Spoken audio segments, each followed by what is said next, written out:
রিজিকের রেসপন্সিবিলিটি আল্লাহ, রিজিক নিয়ে চিন্তা আল্লাহ। তো আল্লাহর চিন্তা আমি করলে হবে? বলেন, যেটার দায়িত্ব আল্লাহ, যে রেসপন্সিবিলিটি আল্লাহর, ওই রেসপন্সিবিলিটি আমি নিলে হবে? হবে না। তাহলে আল্লাহ তাআলা নিজেকে আর রাজ্জাক বলে কোরআনে আমাদের সামনে উপস্থাপন করেছেন।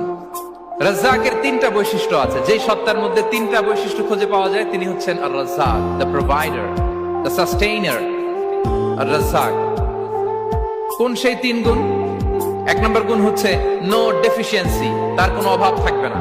who continuously provides sustenance to his creatures, যে লাগাতার নিয়মিত প্রতিনিয়ত তার সৃষ্টিকে রিজিক দেন এবং গোটা বিশ্বকে রিজিক সরবরাহ করতে যে তার ধনভাণ্ডারের 1 ইঞ্চিও কমে না।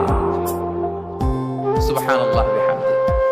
এই যে সাইয়েদনা আদম আলাইহিস সালাম থেকে শুরু করে আপ আনটিল নাও গোটা বিশ্বের সবগুলো মানুষকে, জিন জাতিকে, পক্ষীকুল, সাগরের অতল গহ্বরে দ্য ব্লু ওয়েল, নীল তিমিগুলোকে, বিশাল মাছগুলোকে, এই সব কিছুকে যে আল্লাহ তাআলা রিজিক সরবরাহ করছেন, আল্লাহর যে ধনভাণ্ডার একটু কমে আসার কথা না এতদিনে? কি বলেন? এত হাজার হাজার বছর রিজিক দেওয়ার পরেও তার ধনভাণ্ডার কমে নাই? না। আল্লাহ বলে তোমাদের যার যা লাগবে, যার যা চাহিদা, যার যেটা দরকার সবও যদি দিয়ে দেয়, আমি আল্লাহর ধনভাণ্ডারের 1 ইঞ্চিও কমবে না। আর Razzak, যুল কুওয়াতিল মাতিন, the provider, the sustainer.